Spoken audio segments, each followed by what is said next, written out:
तो कहानी के शुरू में हम 1050 का वक्त देखते हैं जहां कुछ वाइकिंग्स तकरीबन अपने 20 पहरी जहाजों के साथ एक जगह पर जाते हैं। यहाँ आकर उन्होंने बहुत सारे लोगों से लड़ाई की और एक खुफिया जगह जहाँ खजाना सोना चांदी है उसके बारे में पूछा। अब उन लोगों ने इन लुटेरों को उस जगह के बारे में बता तो दिया, साथ ये भी कहा कि उस जगह पर मत जाओ वरना बहुत बुरा होगा। पर इन लुटेरों ने उन लोगों की बात नहीं मानी और उस खुफिया जगह पर चले गए। लेकिन वहाँ इन्हें कोई सोना चांदी खजाना तो नहीं मिला, बस एक वुल्फ यानी भेड़िए का छोटा सा बच्चा मिला, जिसके बाद वो उस भेड़िए को अपने जहाज में साथ ले गए। फिर हम 1000 साल के बाद का वक्त देखते हैं जहाँ एक छोटे से टाउन में इसी कहानी की मेन कैरेक्टर जिसका नाम थैली था वो अपनी फैमिली के साथ रहती थी। तभी थैली के पास उसके दोस्त का मैसेज आता है जो उसे अपने साथ पार्टी में चलने का कह रहा था। अब वो अपना बैग लेकर और अपने डैड की नजरों से बचते हुए वहाँ से निकलने लगती है। वो उन्हें सिर्फ ये कहती है कि रात को मैं घर लेट आऊंगी। अब यही पार्टी में एक लड़की जो टाउन के मेयर की बेटी थी उसे इस बात से जलन हो रही थी कि थैली और उसका दोस्त आपस में इतने करीब है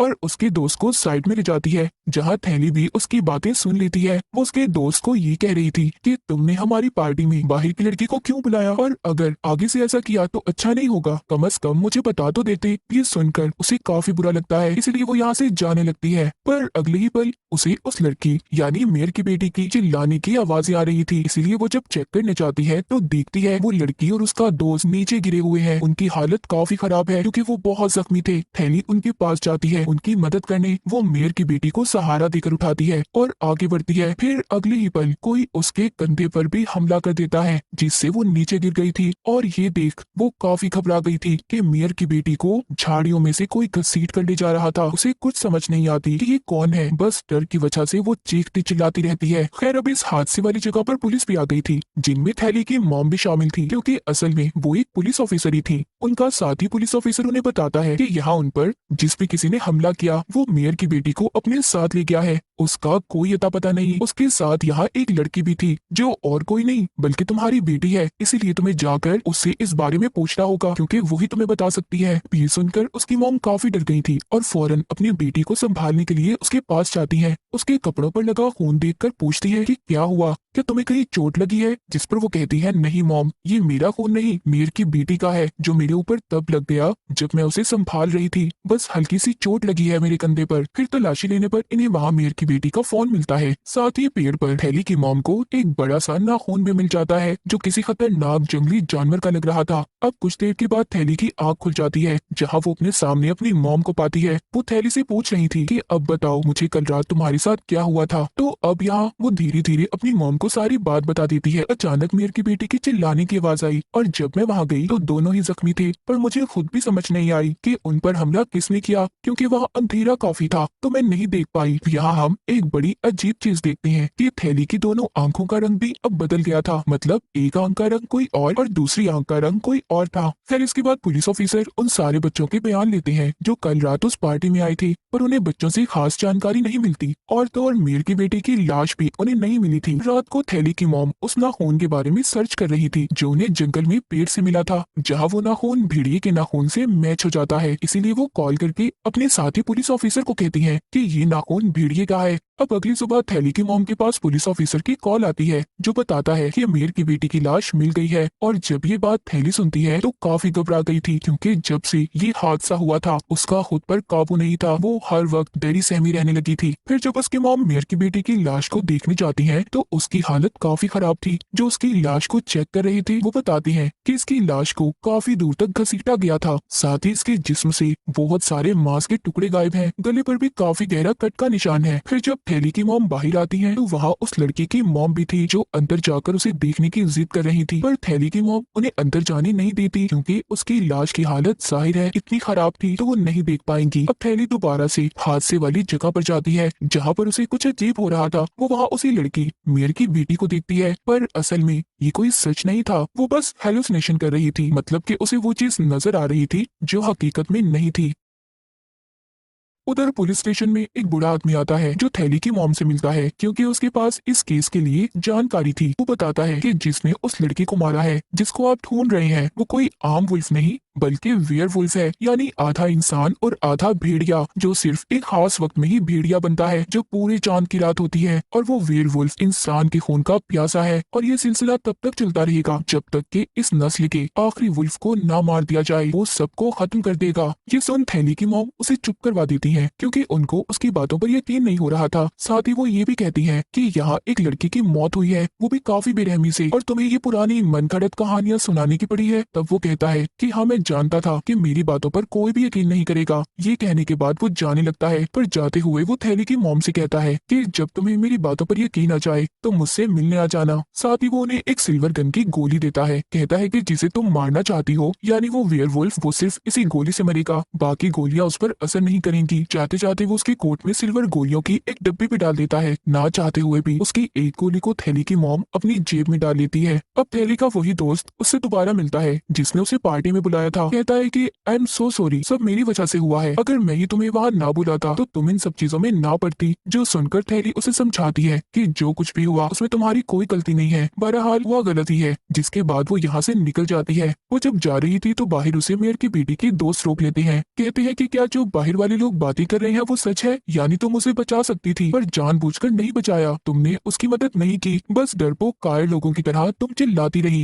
ये सारी बातें सुनकर उसे बहुत बुरा लगता है। वो गुस्से में वहाँ से चली जाती है और अपने घर आकर रोते हुए शीशे में अपने कंधे पर जख्म देखती है क्योंकि वो दिन ब दिन खराब होता जा रहा था। तब उसे परेशान देख उसकी मॉम उससे बात करने आती है, पर वो उनसे बात करना नहीं चाहती थी। फिर रात को जब थैली सोती है तो उसे अजीब तरह का सपना आता है, जैसे वो तैर रही है पर पानी में नहीं, खून में, जिस वजह से वो चौंक कर नींद से जाग जाती है। इसके बाद हम एक डॉक्टर को देखते हैं जिसे मीर की बेटी की लाश को चेक करने के लिए बुलाया गया था। उसे ना खून का वही टुकड़ा भी दिखाया जाता है, जिससे वो अब कंफर्म करके इन्हें बता देता है कि वो टुकड़ा सच में वुल्फ का ही है। जिसके बाद थैली की मॉम अपने साथियों और कुछ शिकारियों के साथ जंगल में जाती है ताकि उस वुल्फ को पकड़ा जा सके। जहाँ जंगल में उन्हें एक और लाश मिलती है जिसका सर ही नहीं था, काफी बुरी हालत थी उसकी। तो वो उस लाश की तलाशी लेने लगते हैं। फिर शिकारियों को वहीं छोड़कर अपने कुछ साथियों के साथ आगे बढ़ जाती हैं। थोड़ी दूर चलने पर उन्हें वहाँ एक केव गार्ड दिखाई देता है। तब हिम्मत करके थैली की मॉम उसके अंदर जाती हैं। अंदर आने पर उन्हें वहाँ एक खाई दिखती है जहाँ काफी अंधेरा था। उसके अंदर जाने की एक सीढ़ी लगी हुई थी। तब वो जैसे ही सीढ़ी के जरिए नीचे उतरने लगती है तो तभी अचानक उसका पैर फिसल जाता है और वो सीधा नीचे गिरती है। उधर जब वो शिकारी लाश के पास थी तो तभी उन्हें कुछ आवाजें आने लगती हैं, जो सुन वो काफी घबरा गई थी और अब वो धीरे धीरे ऊपर देखने लगते हैं जहाँ एक वुल्फ उनकी तरफ ही बढ़ रहा था, जो अगले ही पल उन पर हमला कर देता है और बड़ी बेरहमी से मार देता है। उनकी चीखों की आवाज पुलिस टीम ने भी सुन ली थी और वो जल्दी से थैली की मॉम को ऊपर आने का कहते हैं। तो वो टीम गन्स लेकर वहाँ जाती है उसे मारने, पर कोई फायदा नहीं होता क्योंकि वो वुल्फ ही उन सब पर हमला करके बारी बारी बेरहमी से मारकर खा जाता है और हम बस वहाँ खून ही देख पाते हैं। अब थैली की मॉम जब सीढ़ियों से ऊपर आ रही थी तो तभी वही वुल्फ उनके सामने आकर खड़ा हो जाता है, जिसका साइज काफी बड़ा था, काफी खूनखार लग रहा था। उसे देख थैली की मॉम की हालत खराब हो जाती है और अब जैसे ही वुल्फ उन पर हमला करता है तो वो नीचे जाकर गिरती है, जिससे उनकी बाजू पर चोट लग जाती है। अब तभी वुल्फ भी नीचे आ गया था। तब उसे अपने इतने पास देखकर वो लगातार उस पर गोलियां चलाती है, पर इन गोलियों का वुल्फ पर कोई असर नहीं हो रहा था। वो तो लगातार आगे बढ़ता जा रहा था। जिस बीच उनकी सारी गोलियां खत्म हो जाती हैं। वो घबरा गई थी और जल्दी से अपनी जेब में हाथ डालती है। तब उन्हें वो सिल्वर गोली मिल जाती है जिसे वो वुल्फ पर चला देती हैं और वो वहीं पर ढेर होकर गिर जाता है। फिर अगले सीन में थैली की मॉम की आंख एक हॉस्पिटल में खुलती है। वो बिल्कुल ठीक थी पर उनका साथी कोमा में जा चुका था और उनकी टीम के बहुत सारे लोग भी मर गए थे।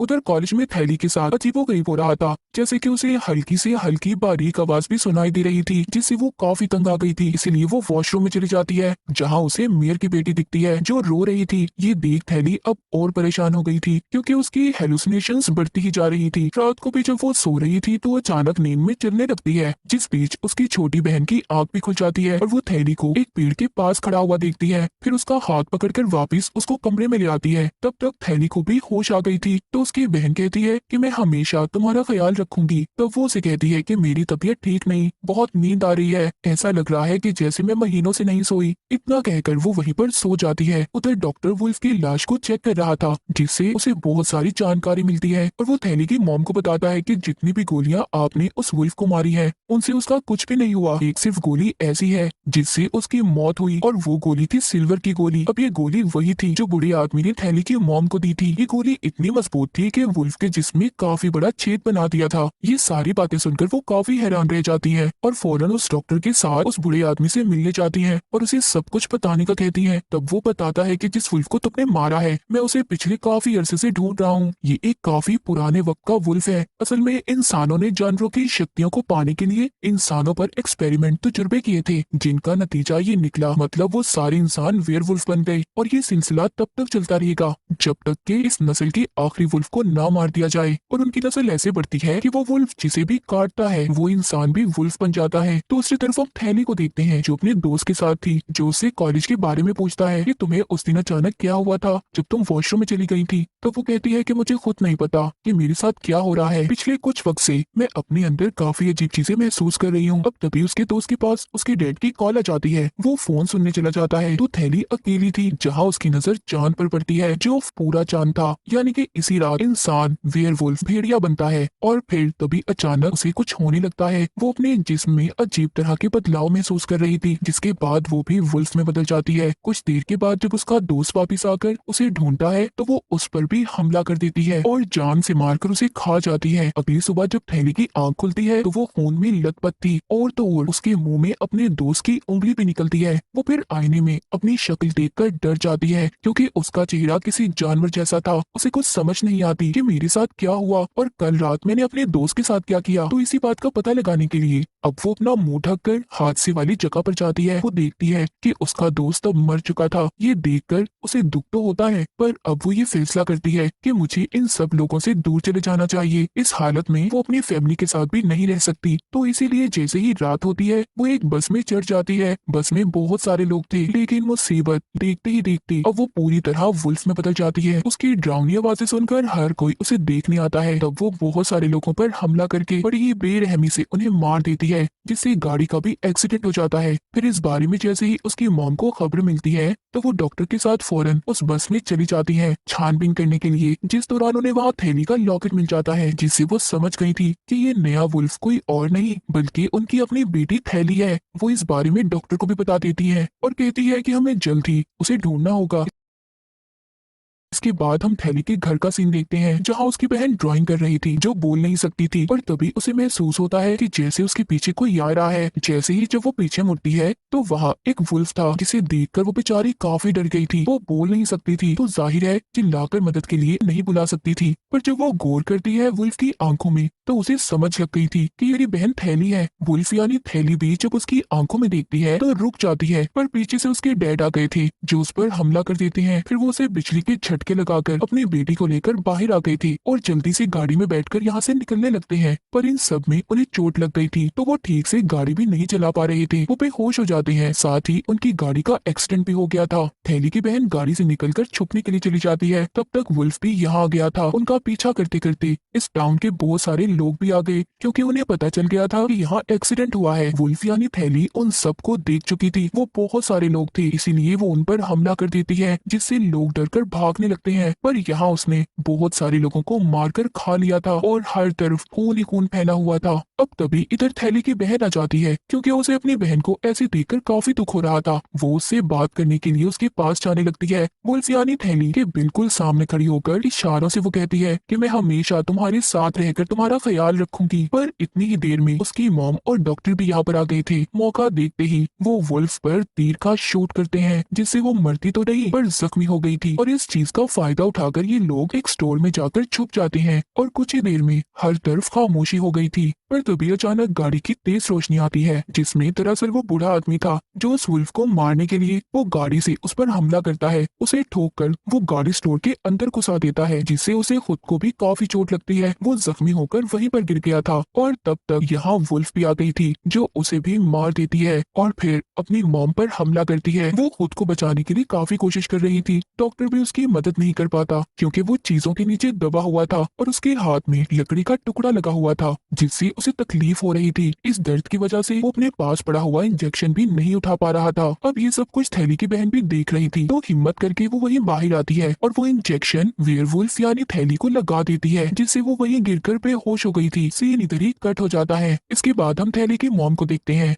जहाँ वो अपनी बेटी जो वुल्फ बनी हुई थी बेहोश थी उसके सामने रो रही थी कि मैंने तुम्हारा ख्याल नहीं रखा। वो उससे माफी मांगती है, फिर वो खुद को संभालती है और सोचने लगती है कि मैं इसे ऐसे भी नहीं छोड़ सकती, ये लोगों के लिए बहुत बड़ा खतरा है और ना ही इसे अपने हाथों से मार सकती हूँ। वो फिर सिल्वर गोली को उठा गन में डालकर उसके पास करती है, पर यहाँ हम ये नहीं देख पाती कि उसने अपनी बेटी को मारा था या नहीं। जिसके बाद अगले सीन में वो एक सिल्वर गोली को थैली की तस्वीर के सामने रखती है, जिसका मतलब था कि उन्होंने थैली को गोली नहीं मारी थी। ये कहानी इधर ही खत्म हो जाती है।